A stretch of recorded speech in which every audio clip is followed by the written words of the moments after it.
ये एक आम स्कूल का दिन था जहाँ हारुका अकेला बैठा हुआ था, मगर उसको अकेला रहना पसंद था क्योंकि वो अपने सभी क्लासमेट से नफरत करता था। क्लास में काफी सारे ग्रुप्स थे, जैसे सुंदर लड़कियों का एक ग्रुप, जिम ब्रोस का एक ग्रुप और बदमाशों का एक ग्रुप, और एक ऐसा ग्रुप भी था जो कि क्लास में सिर्फ खेलने आते थे। इनमें से हारुका किसी भी ग्रुप से बिलोंग नहीं करता था, मगर वो इससे खुश था क्योंकि उसके पास अपनी बुक पढ़ने के लिए ज्यादा समय होता था। मगर तभी उसकी नजर फ्लोर पर जाती है जहाँ पर एक समनिंग सर्कल क्रिएट हो रहा था। क्लास के सभी लोग ये चीज देखकर काफी ज्यादा हैरान हो जाते हैं। एक मिनट के लिए तो हारुका ये देखकर बहुत ज्यादा खुश हो जाता है क्योंकि उसे पता था कि अब उसे एक नए दुनिया में नया एडवेंचर करने के लिए मिलेगा। लेकिन तभी वो सोचता है कि इस दुनिया में तो उसकी किस्मत खराब ही थी, तो शायद दूसरी दुनिया में जाकर उसकी किस्मत और भी ज्यादा खराब हो जाएगी। इसीलिए वो यहाँ से भागने का सोचता है, मगर अनफॉर्चुनेटली मैजिक के वजह से दरवाजा जैम हो चुका था। चाहे वो कितना ही कोशिश क्यों न करता, दरवाजा नहीं खुल रहा था। टेलीपोर्टेशन पोर्टल अब ऑलमोस्ट कंप्लीट हो गया था और उसके क्लासमेट्स एक एक करके गायब होते जा रहे थे। तो हारुका इससे बचने के लिए सीलिंग में जाने का डिसाइड करता है,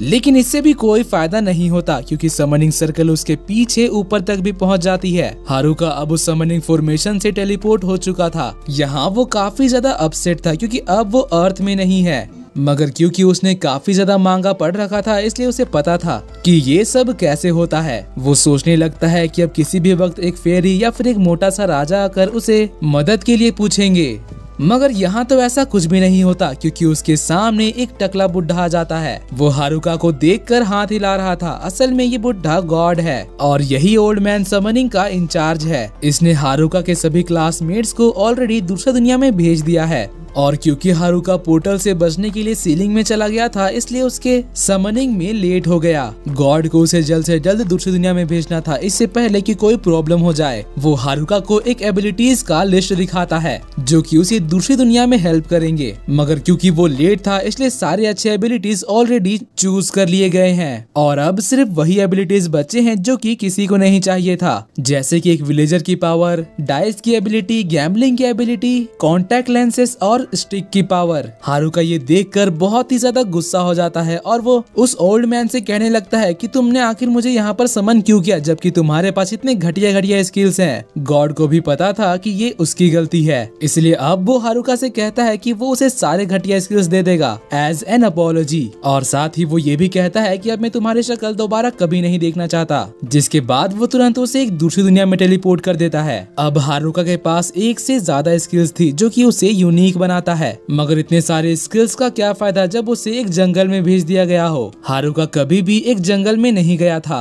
और साथ ही यहाँ पर उसके पास कोई भी सप्लाईज नहीं थी, मगर तभी उसकी नजर एक बैग पर पड़ती है। वो जब पाउच को देखता है तब उसे रियलाइज होता है कि ये उसकी विलेजर स्किल का एक पार्ट है और इस पाउच के अंदर वो अनलिमिटेड नंबर ऑफ आइटम्स रख सकता था। पाउच के अंदर उसके लिए एक स्टार्टर पैक भी था, जिसका मतलब इस दुनिया में वो कोई अजनबी नहीं लगेगा। फिर चेंज करने के बाद वो अपनी एबिलिटी चेक करना चाहता था, मगर क्योंकि उसके पास डाइस की एबिलिटी थी इसलिए उसको स्टैट पॉइंट्स देखने के लिए पहले डाइस रोल करना पड़ता है और डाइस रोल करने पर डबल एम आता है। वो सोचने लगता है कि आखिर इस डबल एम का क्या मतलब हो सकता है, तो फिर वो अपने सारे जीते हुए पॉइंट्स को लक्स में डाल देता है। लेकिन फिर जैसे ही वो अपना स्टैट विंडो खोलता है तो वो ये देखकर हैरान हो गया था कि उसका लक पॉइंट मैक्स हो चुका है और बाकी सभी पॉइंट्स काफी ज्यादा लो हैं। वो सोचने लगता है कि मुझे पॉइंट्स को सही से इस्तेमाल करना चाहिए था। फिर वो अपने स्किल्स को देखने लगता है और सारे खराब स्किल्स के बीच में उसके पास दो काफी अच्छे स्किल्स भी थे, और क्योंकि वो रियल वर्ल्ड में दोस्त नहीं बना पाता था इसलिए इस वर्ल्ड में भी उसके लिए दोस्त बनाना मुश्किल होंगे।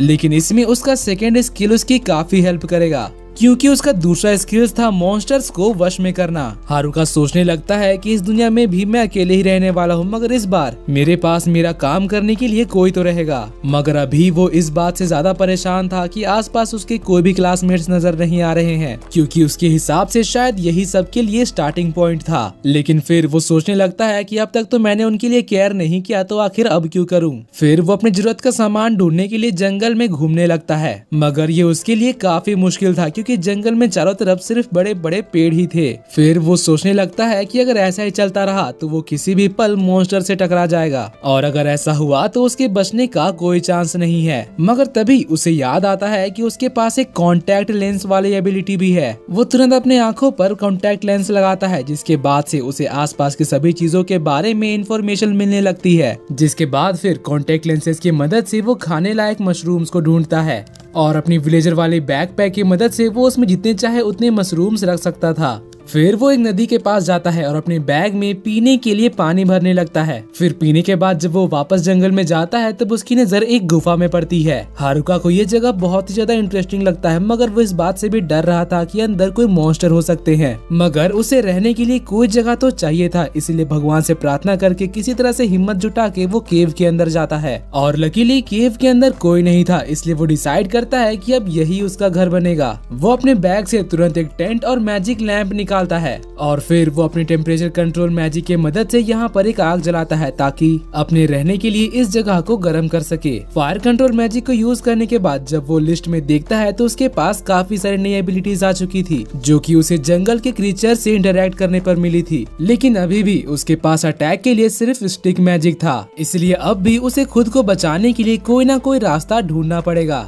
अगली सुबह हारुका उठकर काफी ज्यादा नर्वस हो गया था, मगर जैसे ही वो टेंट के बाहर निकलता है और देखता है कि रात में उसके यहाँ कोई भी मॉन्स्टर नहीं आया था तो वो बहुत ही ज्यादा खुश हो जाता है। और ऐसा इसीलिए हुआ था क्योंकि उसके लैंटर्न में एंटी मॉन्स्टर प्रॉपर्टीज भी थी। जिसके बाद फिर वो अपनी भूख मिटाने के लिए एक फ्राइंग पैन निकाल कर मशरूम्स को कुक करने लगता है, जो कि उसने कल इकट्ठा किया था। और अगर आप सोच रहे हो कि उसको फ्राइंग पैन यहाँ कहाँ से मिला, तो मैं आपको बता दूं कि उसका पूरा किचन सेट उसके बैग के ही अंदर था, जिसका मतलब कि हारुका के लिए सबसे यूजफुल आइटम उसका बैग ही है। वो सोचने लगता है कि आखिर कौन से विलेजर ने उसके लिए इतना सारा सामान इकट्ठा कर रखा था। खाने के बाद वो सोचने लगता है कि अब उसे आगे क्या करना चाहिए, इसलिए वो बाहर वॉक करने निकल जाता है। रहने के लिए तो उसका इंतजाम हो गया, मगर अब उसे रोज अच्छा खाना खाने के लिए कोई परमानेंट सोर्स खोजना पड़ेगा। और क्योंकि इस जगह में मॉन्स्टर्स की कोई कमी नहीं है, इसलिए उसको अपना घर भी बचाने के लिए कुछ करना पड़ेगा। वैसे अपने कॉन्टैक्ट लेंसेज की मदद से उसको खाना ढूंढने में तो कोई प्रॉब्लम नहीं हो रहा था, क्योंकि जंगल में इतने हर्ब्स और मशरूम थे कि वो काफी महीनों तक पेट भर खाना खा सकता है। मगर अपनी सिक्योरिटी के लिए उसको जल्द ही कुछ न कुछ सोचना पड़ेगा।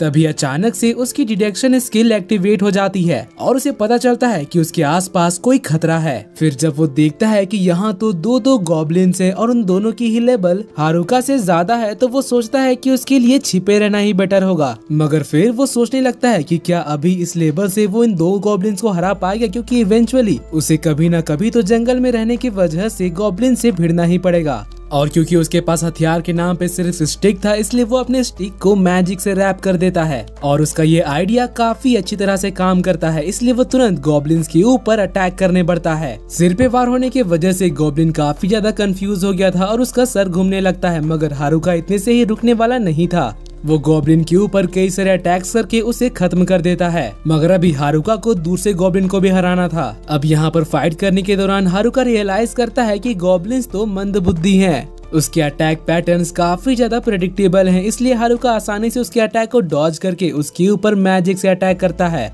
दोनों गॉब्लिन्स को खत्म करने के बाद हारुका सोचता है कि आज के लिए उसने काफी मेहनत कर लिया, इसलिए वो अपने केव में लौट जाता है। मगर जब वो अपने मशरूम्स को भून करके खा रहा था, तब उसकी नजर गॉब्लिन के हथियार पर पड़ती है, जिसका डैमेज उसके स्टिक से तो ज्यादा था, मगर इसका वजन भी ज्यादा था। इसीलिए हारुका डिसाइड करता है कि अभी के लिए वो अपना स्टिक ही यूज करेगा। फिर जब वो अपने स्टैट देखता है तो वो ये देखकर बहुत ही ज्यादा खुश हो गया था कि उसका लेवल और स्टैट सभी फाइट की वजह से बढ़ चुके थे। फिर अगली सुबह जब वो उठने के बाद नाश्ता कर रहा था, तो रोज रोज मशरूम खाने की वजह से वो बहुत ही ज्यादा बोर हो चुका था। वो सोचता है कि काश यहाँ पर उसको मीट खाने को मिल जाए, मगर उसके लिए हारुका को यहाँ पर पहले तो हंटिंग सीखना होगा, मगर उससे भी पहले हारुका को खुद की स्ट्रेंथ भी इम्प्रूव करनी होगी।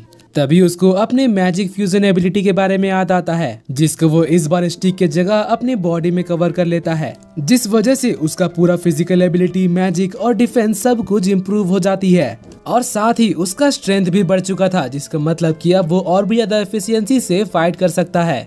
यहाँ पर उसका अप्रेजल स्किल भी इम्प्रूव हो चुका था, तो वो चेक करने के लिए अपने आर्मर और ग्लव्स को देखता है, मगर उनके नाम के आगे क्वेश्चन मार्क लगने के अलावा कुछ और चेंज नहीं हुआ था। हारुका को इससे कुछ भी समझ नहीं आता, क्योंकि उसने कभी भी ऐसे गेम्स नहीं खेले थे।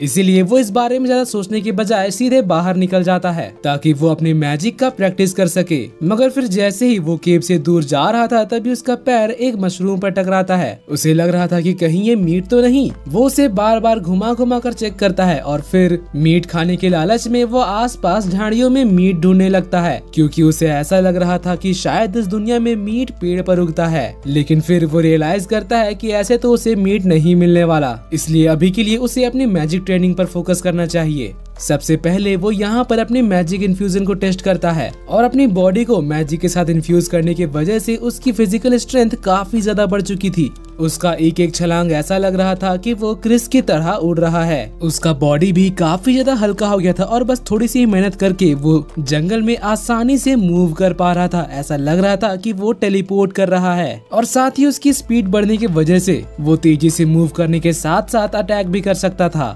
अपनी इनहेंस्ड बॉडी के साथ वो सबसे पहले 2 गॉब्लिन्स को चैलेंज करता है और दोनों को ही एक एक अटैक में खत्म कर देता है। अपनी नई ताकत की वजह से उसे लग रहा था कि अब वो और भी कई सारे गॉब्लिन्स को एक साथ हरा सकता है, मगर जब वो 3 गॉब्लिन्स का एक ग्रुप को देखता है तो उसे लगता है कि आज के लिए इतना काफी होगा और चुपचाप उनके नजदीक आने से पहले यहाँ से भाग जाता है। वो सोचता है कि आज के लिए उसने काफी मेहनत कर लिया, इसीलिए वो अपने केव के पास जाकर अपना मैजिक का प्रैक्टिस करने लगता है, जिसके बाद वो ये रूटीन काफी दिनों तक फॉलो करता है। दिन में वो गॉब्लिन से फाइट करता था और रात में अपने मैजिक स्किल्स का टेस्ट करता था ताकि वो देख सके कि वो अपने मैजिक से और क्या क्या कर सकता है। और अब वो अपने मैजिक से कॉफी टेबल्स भी बना सकता था। धीरे धीरे करके उसकी फाइटिंग स्किल इंप्रूव हो रही थी और अब उसने एक काफी अच्छा टेबल बना लिया था, जिसके बाद वो इसी टेक्निक का इस्तेमाल करके अपने गुफा का गेट भी बना लेता है। और अब जबकि सारी तैयारी हो चुकी थी, तब वो रात में हंटिंग करने निकलता है। सबसे पहले वो एक खरगोश पकड़ने जाता है,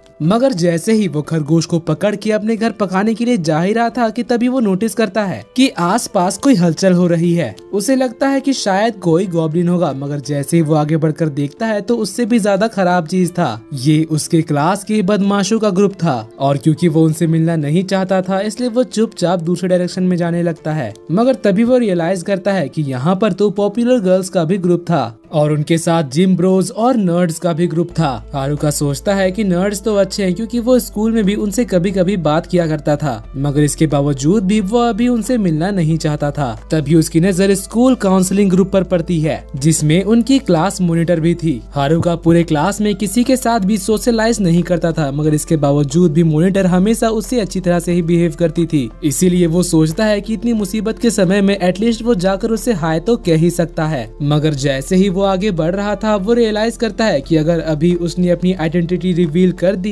तो यहाँ पर जो वो अकेला रह रहा है वो बर्बाद हो जाएगा, क्योंकि यहाँ पर वो अकेला रह रहा था जो कि वो हमेशा से चाहता था। ना ही उसको यहाँ पर किसी से जबरदस्ती बात करना पड़ रहा था और ना ही कोई टैक्स भरना पड़ रहा था। इसलिए वो यहाँ पर किसी से कांटेक्ट करके ये सब बर्बाद नहीं करना चाहता था, क्योंकि वो सभी काफी ज्यादा एनोइंग है। इसीलिए फिर फाइनली वो डिसाइड करता है कि वो सारे क्लासमेट्स को इग्नोर करके खुशी खुशी इस जंगल में अकेला रहेगा। जिसके बाद उनसे छिपने के लिए वो एक झाड़ी में घुस जाता है। तभी बदमाशों के ग्रुप से एक लड़का कहने लगता है कि मैंने यहाँ पर किसी को तो सुना था, और फिर उसी झाड़ की तरफ बढ़ने लगता है जहाँ पर हारुका छुपा हुआ था। मगर जैसे ही वो झाड़ी के पास जाता है, तब हारुका अपने पकड़े हुए खरगोश को छोड़ देता है। तो उन लड़कों को लगने लगता है कि शायद यहाँ पर उन्होंने खरगोश को ही सुना होगा, और फिर यहाँ से वो सभी चले जाते हैं। जिसके बाद हारुका चैन की सांस लेता है, मगर फिर उनकी बातें सुनने के लिए हारुका उनके पीछे चला जाता है ताकि वो उनके प्लान के बारे में पता लगा सके। मगर ये लोग तो यहाँ पर सिर्फ गर्ल्स के बारे में बात कर रहे थे। मगर हारुका को पता था कि क्लास रेप उनको जरूर रोक लेगी।